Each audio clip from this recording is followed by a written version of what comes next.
It's late at night. I'm absolutely knackered.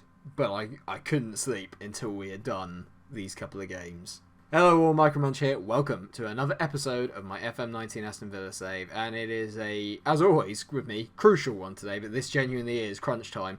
We have two home fixtures today. Villa Park is going to have to be a fortress. We have games against Newcastle and Bournemouth, both of whom are struggling with us in the league. As you can tell, we are now up into 11th, and I'll tell you about how we got there in a minute, but you can tell here that Bournemouth and Southampton, Bournemouth here, there we go, and Newcastle both below us in the table. Bournemouth currently occupying that last bottom three relegation spot, and we are currently 7 points ahead of them, and we are 3 points ahead of Newcastle. How do we get there, you ask? Through sheer willpower. And since the last time we met, we've played 4 games, 3 of them in the league and 1 of them in the FA Cup. In the league, a gutting last-minute defeat to Arsenal. As you can tell, Adnan Januzaj scored in injury time to see 3 points go to the Emirates. And we put in a good, decent performance. It was very defensive. I won't show you the stats, but they had about 40 shots and we had 2. But in the end, we caved at the end, and that could have derailed us a bit. But we put in a spirited performance at home to Manchester United in the FA Cup, and more importantly, after that, we followed it up with 2 really big results, the most crucial of which being that we beat Swansea at home 1-0, Jack Lancaster with a penalty, and we did dominate the game, to be fair. Josh Earl putting a man of the match performance, and the back four suddenly seeming to have found some element of form as we kept our first clean sheet in over 2 months. And then we actually kept another clean sheet with an away game against West Ham, who had just brought in a new manager with a new manager bounce. Dominated that game as well, should have won it, but ultimately a point away at the London Stadium. I'm not too disappointed. Newcastle won the only other fixture between us earlier on in the season. They thumped us 3-0 if memory serves. It was a pretty harrowing performance from us. Their top scorer, Joaquin Correa's, only got 4 goals this year, so they are really struggling down there. You can tell by their goal difference is a full -10. Worse than us. So we've had a bit of a change of formation. We've gone back to the 4-2-3-1, and as you can tell, there's a lot of kind of like red and orange lines here, which indicates that the relationships aren't brilliant, but actually we're kind of playing a little bit above that. Jack Lancaster has been in pretty good form. He's up to 8 goals this season now. Marco Tuminello has now dropped to the bench.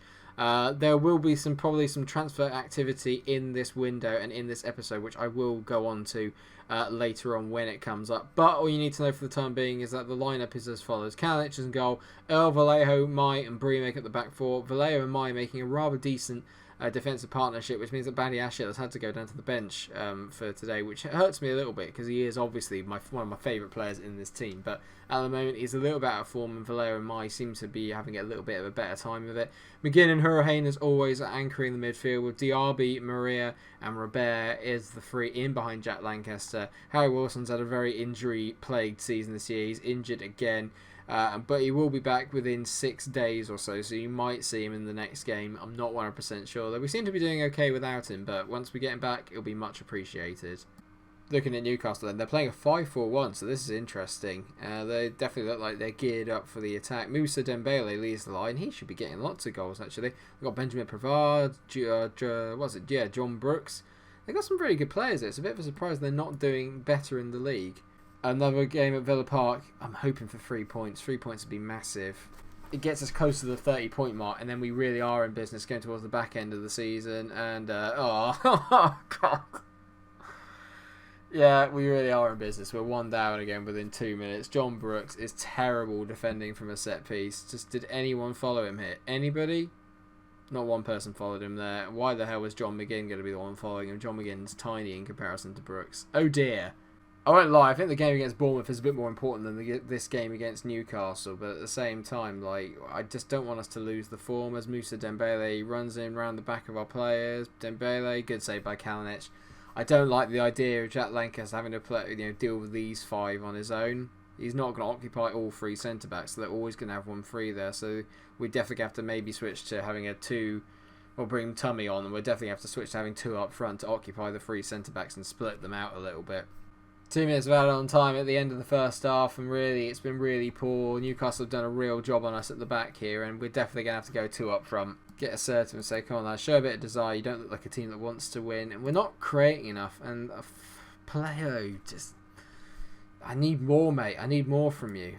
I'm going to take James Bree off, and I'm going to bring on Tummy. That much is for sure. So we're going to move Tummy up here, and then we're going to play it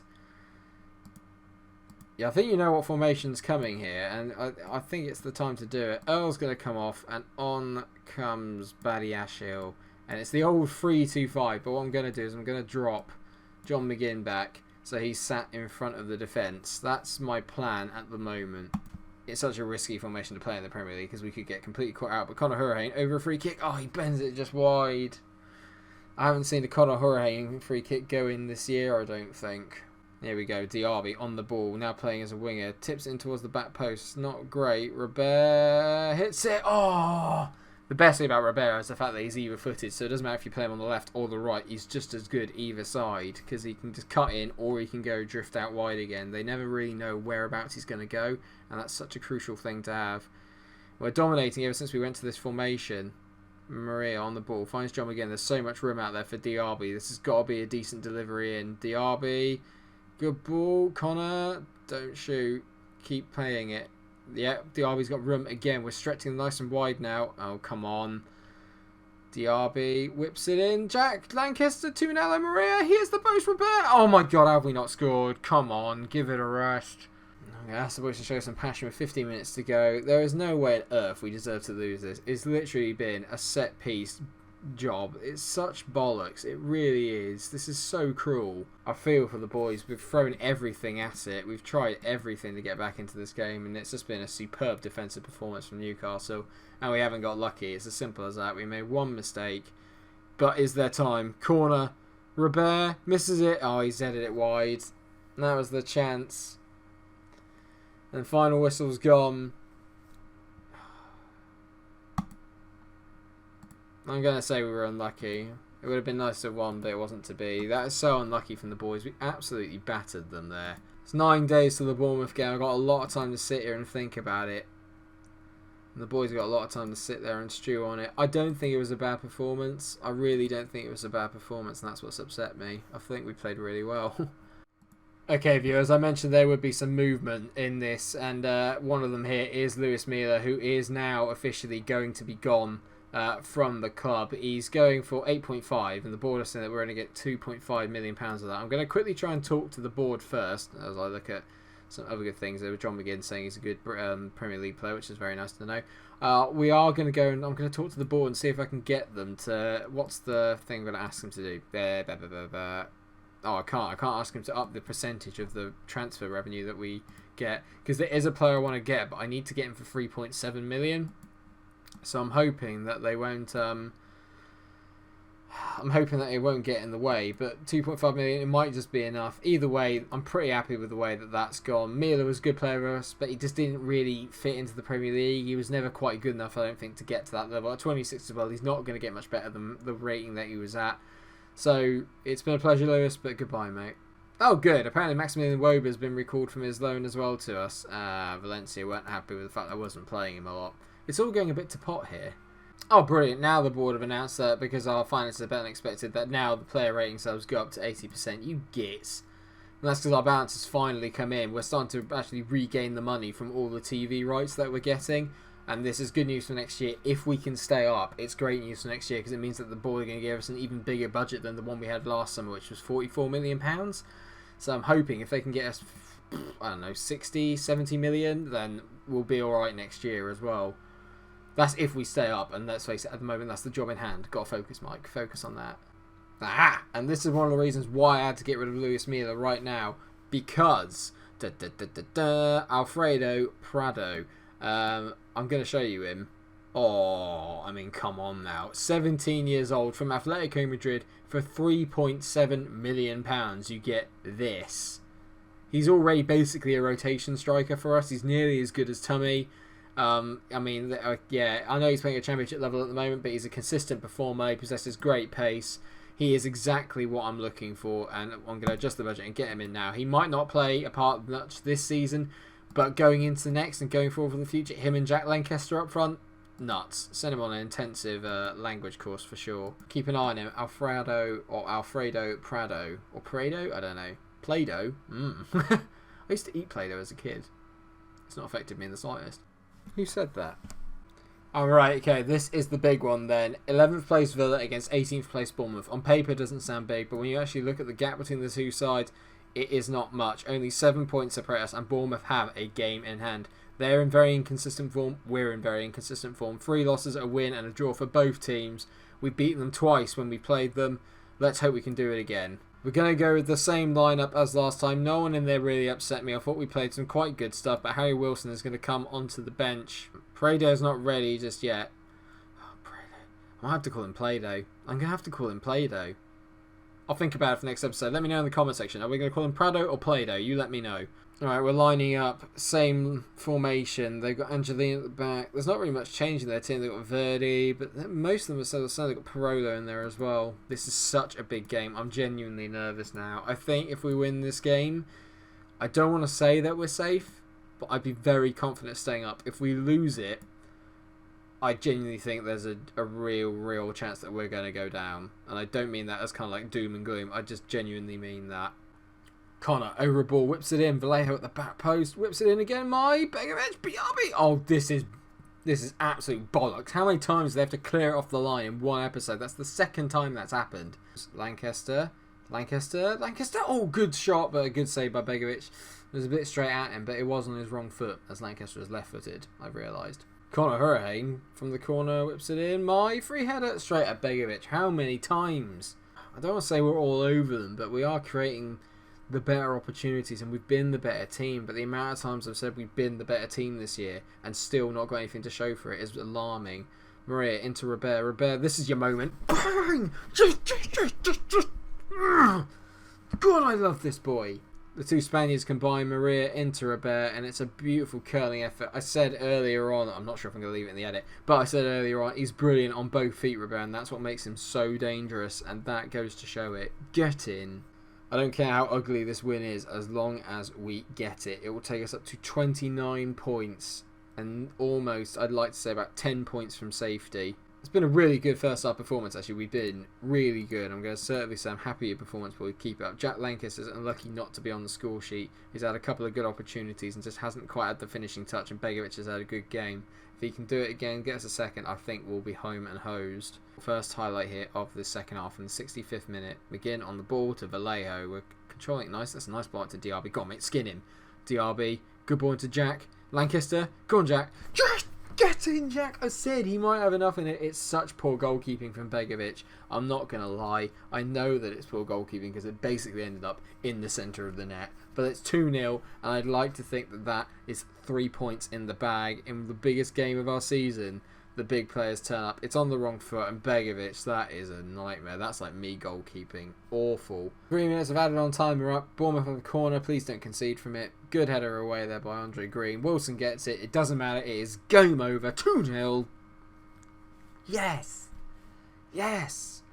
All the defence playing it over a 7. Earl played at an 8, and Lucas Martin at 8.2. I'm so proud. Passionately say, very happy with the result and the way you played. We dominated essentially from start to finish, and we got Manchester United coming up, but that does not matter. One little jot. We are now officially 10 points clear of the bottom 3. Bournemouth might have a game in hand, but there are still teams below us that we still have to play. We still have to play Wolves and Norwich and Watford and Brighton and Derby. I think we have to play all of them again. So the run-in's still going to be pretty tight. We've only got 14 games left, which means we've still got a lot of these big boys to play, which is why today was such a crucial episode and crucial that we got the win. I was hoping to finish on a good note with our potential new signing, but we're going to finish with a couple of bad ones. So that Terry has been recalled for his loan because he's not playing enough, which is fair enough, and Joshua Gilavogi is also just got a hip injury that's going to keep him out for 2 to 5 months, which is just brilliant. I'm going to send him to the specialist, but we probably won't see him again for the rest of the season. Right, viewers, so what I've done is this episode's a bit flexible now. What happens is that I've actually played the Man United game off camera, okay? We lost 1-0. We actually played quite well, but didn't deserve to win, so that's fine. Away at Old Trafford, I'll take a 1-0 every day of the week. So the problem I've got now is that we actually only have 2 recognised central midfielders because Joshua Gilavogi is out for 5 months. So we only have John McGinn and Conor Hurricane. Therefore, I'm spending this transfer deadline day trying desperately to find some more central midfielders, and I found 2 potentially on loan. One is Alessio Riccardi, who is from Roma. Yeah, he doesn't look brilliant. I just need someone to kind of come in and stand in. Apparently, he'd be a leading championship player, which makes me think, okay, that's good. If I can bring him on for like 30 minutes a game to keep the rotation going, great. More importantly, and I've been having my eye on him, but I just didn't have the money to get him in the summer, but I wanted him because he's transfer listed. is Harry Winks from Tottenham. Now this one I am excited about because I'm going to try and make a move for him actually in the summer. I'm the only player, we're the only team that put a bid in for him at the moment. He is actually transfer listed, like I said, but we've offered to loan him till the end of the season. I'm hoping that Spurs will come back. Well, they've already come back and said yes. I'm hoping he'll come back today and say yes. If we can get Harry Winks, I think that automatically sort of fixes our season because he adds a little bit of genuine Premier League quality to our midfield. So I'm praying that he'll say yes. Say yes to the press. Yes! Right, brilliant. Excellent. Right, okay, we've got Riccardi and Harry Winks. Absolute. Oh, God, for a second I thought I cancelled it. Thank God. Right, okay, in terms of where we come back, I think, because we're still in the middle of the relegation battle, I think we come back for. It's got to be Leeds and Watford. It has to be Leeds and Watford because they are two teams that are still in the mix with us as well. And then that sets us up nicely for the season finale against Arsenal and Liverpool. I'm hoping that by this stage we'll be somewhere near the 35-point mark. We've got some hard fixtures. Norwich and Derby I'm looking at as two home games which we should win or could win. And Tottenham and Everton, I don't expect us to get anything away from home against them, nor do I against Chelsea. And then obviously got two big games against Leeds and Watford. If we can be anywhere near 35 points, I think we'll be safe. We're on 29 at the moment, so 2 wins in those big 2 home games coming up will see us stay up. I think we only need to get 38 points to stay up this season. I'd rather obviously get 40, but our running is horrible when you look at that. You've got high-flying City, Leicester, Wolves, Arsenal and Liverpool. It's a blooming hard finish. Even going away to Brighton is difficult. I know there are no easy games in the Premier League, but they look especially difficult. Thank you so much for watching the episode. I hope you have enjoyed it. If you have, then please do like, share, and subscribe. Make sure you come back for the next episode. It's going to be another crunch relegation battle. Shame we couldn't beat Newcastle today, but a big win against Bournemouth has put us back in the driving seat. I am excited. I hope you all are too. Thank you so much for watching. Until I see you in the next episode, stay cool. And also let me know in the comment section, Prado or Play-Doh? Let me know.